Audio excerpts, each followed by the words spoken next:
আসসালামু আলাইকুম রহমতুল্লাহি অবরকাতু। প্রিয় ভালোবাসার মানুষ সকল, দেশ এবং দেশের বাহিরে যে যেখান থেকে আজকের এই গুরুত্বপূর্ণ প্রতিবেদনে ক্লিক করছেন, সকলকে জানাচ্ছি আন্তরিক শুভেচ্ছা এবং অভিনন্দন। আমরা মানুষ হব কবে বলেন তো? আমাদের মস্তিষ্কের ভিতরে কি ভালো মন্দ তফাৎ করার কখন কি বলতে হবে এই জিনিসটা আমাদের বাঙালিদের ভিতরে নাই? বলবেন ওহাব ভাই এই কথা কেন বলতেছেন? অবশ্যই এর উত্তর আছে। প্রিয় দর্শক মণ্ডলী, আজকে এনসিপির উপরেও কক্সবাজারে আবার হামলা হয়েছে এবং সেই সাথে পিআর পদ্ধতি নির্বাচনে একটা বার্তা আছে এবং আমরা বাঙালিরা মানুষটিরা খুব দ্রুত মাথায় তুলতে পারি, আবার নামাতেও পারি। যেমন আমাদের ধর্ম উপদেষ্টা হজের টাকা ফেরত দিয়ে অনেক প্রশংসিত হয়েছেন এবং মসজিদ কমিটির একটা বিষয় নিয়ে তিনি যে সিদ্ধান্ত নিয়েছেন সেটাকে বাজেভাবে উপস্থাপনা করে তারা আমরা পচাইতেছি।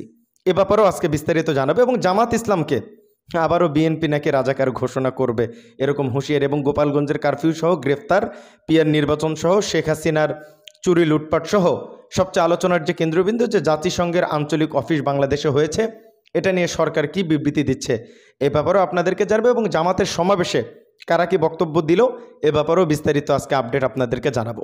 অনুরোধ করছি পরিপূর্ণ ভিডিওটি দেখেই আপনার মূল্যবান মতামতটি কমেন্ট বক্সে জানাবেন। তার আগে ভাই এবং বোনেরা, চ্যানেলে যারা নতুন আসছেন, প্রতিদিনের অথেন্টিক লেটেস্ট আপডেটগুলো পেতে আমাদের চ্যানেলটি সাবস্ক্রাইব করে আমাদেরকে সাপোর্ট করবেন। প্রিয় দর্শক মণ্ডলী, স্ক্রিনে যে পিকচারটা দেখতে পাচ্ছেন ইসলামী আন্দোলন বাংলাদেশের 28শে জুন 2025-এর চিত্র এটা। এখন যেটা স্ক্রিনে দেখতে পাচ্ছেন এটা হচ্ছে বাংলাদেশ জামাত ইসলামী 19শে জুলাই 2025। এখন আপনারা যারা ভিডিওটি দেখতেছেন, কারা কারা চান যে বাংলাদেশে ইসলামী শাসন ব্যবস্থা চালু হোক? অবশ্যই যদি সহমত হন কমেন্ট বক্সে একটু কমেন্ট করবেন। আলহামদুলিল্লাহ, মানুষের যে জনজোয়ার এটা ইসলামের জন্য, ইসলামের প্রতি ভালোবাসা তাদের।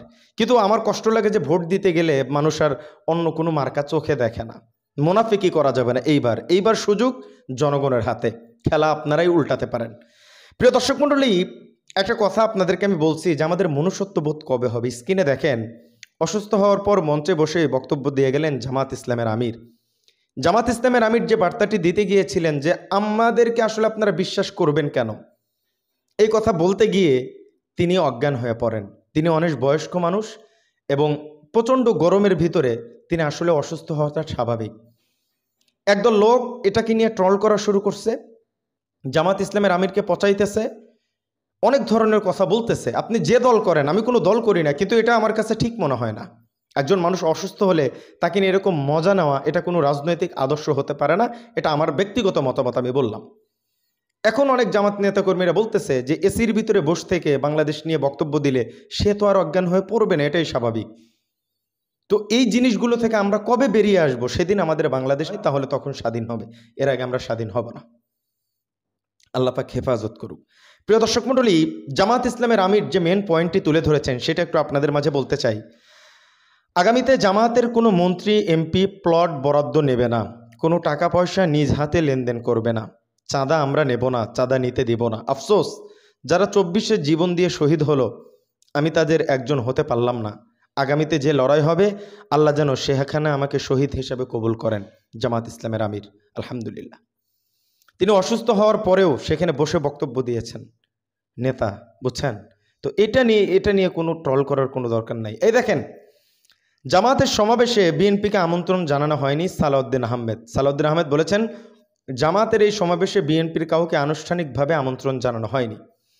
এটা নিয়ে একটু আমার দ্বিমত আছে। সকল রাজনৈতিক দল দাওয়াত পেলে এদের সাথে একসময় আপনারা জোট করে নির্বাচন করেছেন, সমালোচনা থাকবে। ঐক্যর ক্ষেত্রে সকলে এক, এত বড় একটা জাতীয় সমাবেশ, সেখানে বিএনপি একটা বড় দল, তাদেরকে আমন্ত্রণ জানানো আমার ব্যক্তিগত মতামত উচিত ছিল।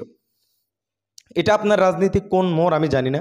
সন্তোষ শর্মা আপনাদের ইয়াতে দাওয়াত পায়, বিএনপি কেন দাওয়াত পাবে না? এই প্রশ্নটা জামাতের ভাইরা যদি দেখে থাকেন আপনারা একটু বিস্তারিত লিখবেন, কেন দাওয়াত দেয় না। এইদিকে বিএনপির নেতা সালাউদ্দিন আহমেদকে নিয়ে এনসিপি নাসিরের কটূক্তি, কক্সবাজারে এনসিপির উপরে হামলা বিএনপি করছে। আবারও সেনাবাহিনীর নিরাপত্তায় এলাকা ছাড়ল এনসিপি, এবং এটা ডিবিসি বাংলার একটি প্রতিবেদন এবং সেই সাথে নিউজ বাংলার একটি তথ্যসূত্র।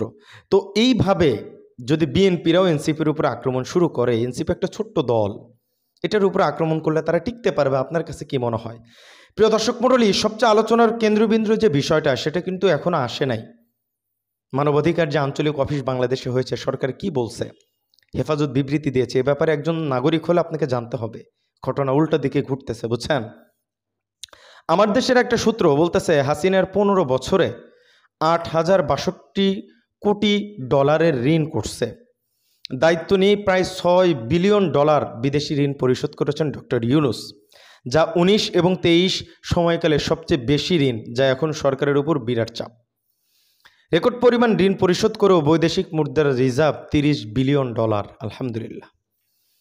এবার মিজানুর রহমান আজহার একটা পোস্ট করছে যে এদেশে জাতিসংঘের আঞ্চলিক অফিস কেন, এই ব্যাপারটা নিয়ে আমরা শেষে কথা বলবো, একটু সাথে থাকেন।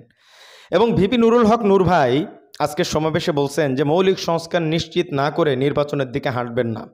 নির্বাচনের আগে লেভেল প্ল্যানিং ফিল্ড নিশ্চিত করতে হবে। সব দল যেন সভা সমাবেশ প্রচারণা চালাতে পারে তা নিশ্চিত করেই নির্বাচন দিতে হবে। কারণ এনসিপির কথা বলতে গেলে বাক স্বাধীনতা হেরে যাচ্ছে, বিএনপিও আক্রমণ করতেছে, এইভাবে তো আসলে একটা নির্বাচন হতে পারে না। নির্বাচনের সময় অনেক পাল্টাপাল্টি কথাবার্তা হবে, এগুলো নিয়ে যদি হাঙ্গা দাঙ্গা হয় এটা তো আসলে ভালো না।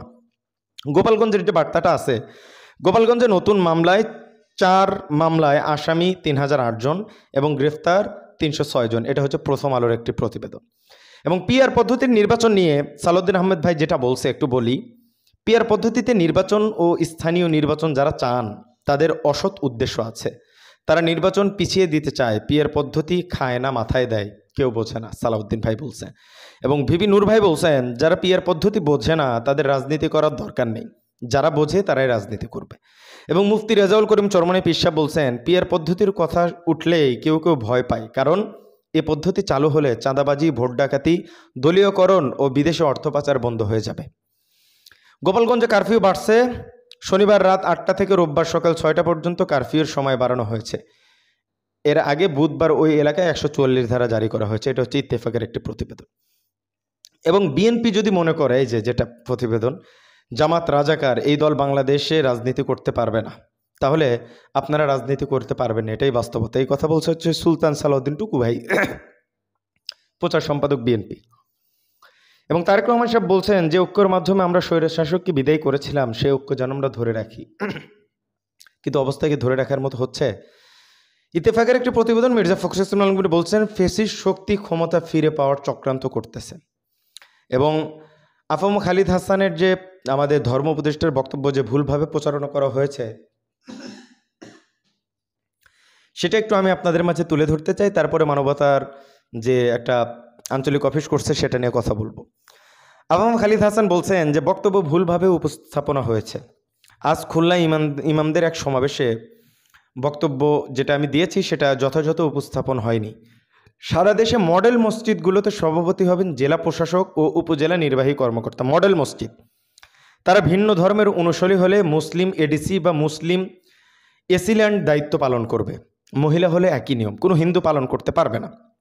এগুলো হচ্ছে মডেল মসজিদের ক্ষেত্রে।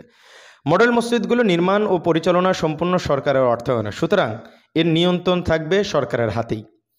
অপরদিকে সারা দেশে ছড়িয়ে থাকা 3 লাখ বেসরকারি মসজিদ কমিটি সভাপতি সেক্রেটারি কে হবেন তা নির্ধারণ করবেন মুসল্লিরা, মোতাওয়াল্লি ও স্থানীয় ধর্মপ্রাণ মুসলমানরা। ডিসি অথবা ইউনো সভাপতি হওয়ার প্রশ্নই ওঠে না, কারণ এসব মসজিদ তো বেসরকারি। সরকার এসব মসজিদে বেতন ব্যয় বহন করে না। তবে কোনো কমিটির ইমাম সাথে যদি খারাপ ব্যবহার করে এবং যেটা যদি সমাধান না হয় সে বিষয়ে আইনি সহায়তা নেবে। এটা হচ্ছে মূল বক্তব্য। কিন্তু আমরা কি শুনছি যে সবগুলো মসজিদকে সরকারের অধীনে নেওয়া হবে, মসজিদে মুসল্লি নিয়োগ দেওয়া হবে। কোনো কথা বললে সবাই বলতেছে জেলে ধরে নিয়ে যাবে, ইমাম বাদ দিবে, সরকার বিরোধী কথা বলে নানান কথা। তো এটা একটু মন গড়াই কথা আর কি, এটা বক্তব্য সুন্দরভাবে উপস্থাপন হয় না আর কি, মিডিয়ার যে বাংলাদেশের অবস্থা। আচ্ছা, ঢাকায় জাতিসংঘ মানবাধিকার মিশন যা বলল প্রধান উপদেষ্টা দফতর, তারা যেটা বলছে সেটাই আমি একটু আপনাদেরকে বলে শোনাচ্ছি। ঢাকায় জাতিসংঘের মানবতা বিরোধী বিষয়ক হাই কমিশন দফতর এর নতুন কেন্দ্র চালু করা হচ্ছে, তার ব্যাখ্যা দিয়েছে প্রধান উপদেষ্টা দফতর। সেই সঙ্গে এর প্রেক্ষাপটও তুলে ধরা হয়েছে। সরকারের প্রধানের দফতর বলেছে দেশের মানবাধিকার উন্নয়ন ও সংরক্ষণের সহায়তা দিবে জাতিসংঘের মানবতা বিরোধী কমিশনের এই মিশন। মানবাধিকার কমিশনের মিশন মানে পড়তে পড়তে একটু অন্যরকম হয়ে যায়। বিজ্ঞপ্তিতে বলা হয় জাতিসংঘের মানবাধিকার হাই কমিশনার ফলকার টুর্ক ও পররাষ্ট্র সচিব আসাদ আলম সিয়ামের সমঝোতা চুক্তিতে সই করেন। 3 বছর মেয়াদী এই সমঝোতা স্মারক সই করান সেদিন। উপদেষ্টা দফতরে দেওয়া এক বিজ্ঞপ্তিতে বলা হয়েছে, সরকারি প্রতিষ্ঠান ও নাগরিক সমাজের সংস্থাগুলোকে প্রশিক্ষণ এবং কারিগরি সহায়তা দিবে এই মিশন। এখানে আমাদের যারা ইসলামী বিশেষজ্ঞ আছে বা যারা ইসলাম নিয়ে ঘাটাঘাটি করে তারা বলতেছে যে এরা মিশনারি চালু করবে এবং বিভিন্ন ধরনের অনৈতিক কর্মকাণ্ড এখানে তারা ঘটাবে। এর লক্ষ্য, সরকার বলতেছে যে এই মানবতা সরকার বলতেছে যে এর লক্ষ্য হচ্ছে আন্তর্জাতিক মানবাধিকার আর কি প্রতিশ্রুতি পূরণে সক্ষমতা উন্নয়ন, আইনি সহায়তা এবং প্রাতিষ্ঠানিক সক্ষমতা বৃদ্ধিতে সহায়তা করে। এটা সরকারের কথা। সরকার বলতেছে যে মানবাধিকারের যে প্রতিশ্রুতি তারা এটা পূরণ করবে। সরকার দফতর বলছে এই উদ্যোগকে আমরা চলমান সংস্কার প্রক্রিয়া এবং জবাবদিহিতার প্রতিশ্রুতিতে প্রতিফলক হিসেবে বিগত 2024 সালের জুলাই আগস্টে সংগঠিত গুরুতর মানবাধিকার লঙ্ঘনের প্রেক্ষাপটে ঢাকায় এই মিশন স্থাপনের জন্য গত 10 জুলাই সমঝোতা স্মারক অনুদান করেন উপদেষ্টা পরিষদ। সরকারের উদ্যোগ গভীর ও উদ্বিগ্ন আশঙ্কা প্রকাশ করে হেফাজতে ইসলাম বাংলাদেশ সময় ঘোষণা দেয়, বাংলাদেশে তারা জাতিসংঘের মানবাধিকার কমিশনের কার্যালয় খুলতে দেবে না। এ সংগঠনের আমির শাহ মুহিবুল্লাহ বাবুনগরী 5 জুলাই ঢাকায় এক অনুষ্ঠানে বলেন, অতীত বিভিন্ন আন্তর্জাতিক সংস্থা মানবাধিকারের নামে ইসলামী শরিয়া, পারিবারিক আইন ও ধর্মীয় মূল্যবোধে হস্তক্ষেপ করার অপচেষ্টা করেছে। এসব হস্তক্ষেপ বন্ধ করতে হবে। বাংলাদেশ একটি শক্তিশালী ইসলামিক ও ধর্মীয় ঐতিহ্যভিত্তিক প্রতিষ্ঠিত সমাজ। আমাদের নাগরিক মনে করে যে কোনো আন্তর্জাতিক অংশীদারিত্বে আমাদের মূল্যবোধের প্রতি শ্রদ্ধাশীল হতে হবে। সে কারণেই এগুলো মিশনের কার্যক্রম গুরুতর মানবাধিকার লঙ্ঘন প্রতিরোধ ও প্রতিকারের পূর্ববর্তী সময়ে সংগঠিত অপরাধ জবাবদিহিতা নিশ্চিত করার মাধ্যমে সীমাবদ্ধ থাকবে। অনেক বড় একটা প্রতিবেদন, এত বড় প্রতিবেদন করতে গেলে ভিডিও অনেক বড় হয়ে যাবে। দেখেন সারমর্ম একটু আমি বলে দিই, ভিডিও এমনিতেই 12 মিনিট হয়ে গেছে। সারমর্ম সেটা হচ্ছে যে মানবাধিকার যে অফিস করবে এটা অনেক ভালো দিক না। এর আগে অনেকগুলো হয়েছে, তারা ইসলামিক বিভিন্ন আইনের বিরুদ্ধে সংস্কার করতে চায়, তারা নিজের মন মতো কিছু ঢুকাইতে চায়। ইসলামিক রাষ্ট্র তো আসলে এগুলো চলে না। তো এই জন্য হেফাজতের বিবৃতি এটাই। এবং দেখেন দেশে কত ধরনের হট্টগোল হচ্ছে, এর ভিতরেই সেগুলো উদ্বোধন হয়ে গেছে, স্বাক্ষর হয়ে গেছে, চক্ষুর শীতলে আড়ালে এগুলো হচ্ছে। এখন এগুলো তো ডক্টর ইউনূসের বাইরে হচ্ছে না। তো এই জিনিসগুলো কিন্তু খারাপ। মানুষ যেরকম 5 বছর আপনারা চাইছে, জনগণ যদি খেপে আপনি 2 দিনও থাকতে পারবেন না। তীব্র নিন্দা জানাচ্ছি। এটা আমার বুদ্ধিতে আমি বলতেছি না, আমাদের যারা আকাবিররা আছে, আমাদের যারা বড়রা আছে, তারা যে সিদ্ধান্ত দিচ্ছে সেটার উপরেই আমরা সহমত পোষণ করছি, কারণ তারা আমাদের থেকে ভালো বোঝে। মিজানুর রহমান আজহারী যেহেতু পোস্ট করছেন, বিষয়টা অবশ্যই গুরুতর, এটা আসলে করতে দেওয়া যাবে না, এর তীব্র নিন্দা জানাচ্ছি। প্রিয় দর্শক মণ্ডলী, এই তো ছিল আজকের দিনের গুরুত্বপূর্ণ যে প্রতিবেদনগুলো আপনাদের মাঝে এক ভিডিওতে তুলে ধরার চেষ্টা করছি। অনুরোধ করছি আপনারা পরিপূর্ণ ভিডিওগুলো সবসময় দেখবেন, শেয়ার করবেন, লাইক করবেন, সাপোর্ট করবেন, কারণ আমি কোনো ধরনের থাম্বনেইলে এলোমেলো লেখা দিচ্ছি না। আমি অরিজিনাল নিউজ আপনাদেরকে দিচ্ছি, কিন্তু কোনো রেসপন্স পাচ্ছি না। আমার একটা সময়ের দাম আছে, আমিও কাজ করি, 2-1 টাকা পাই, এখান থেকেই চলে। তো ভিডিও ভিউজ না হলে ইনকাম যেরকম হয় না, এটা বাস্তব কথা। একটু উল্টাপাল্টা দিলে আপনারা আবার ভিডিও দেখেন, সোজা সাপটা ভিডিও দিচ্ছে আপনারা কেউ দেখতেছেন না। হ্যাঁ, অবশ্য ভালোবাসা পাচ্ছে আপনাদের, কিন্তু আপনারা যারা গুটি কয়েকজন 500-600 মানুষ আমরা ভালোবাসেন, তারা অবশ্যই প্রত্যেকটা ভিডিওগুলো শেয়ার করবেন, ভিডিওগুলো পরিপূর্ণ দেখবেন, লাইক করবেন, কমেন্ট করবেন, তাহলে আমরা উৎসাহ পাবো ইনশাআল্লাহ। তো আজকের ভিডিও চলে এ পর্যন্তই, দেখা হচ্ছে পরবর্তী অন্য কোনো ভিডিওতে। সে পর্যন্ত সকলে ভালো থাকবেন, সুস্থ থাকবেন। আসসালামু আলাইকুম রহমতুল্লাহি ওয়া বারাকাতুহু।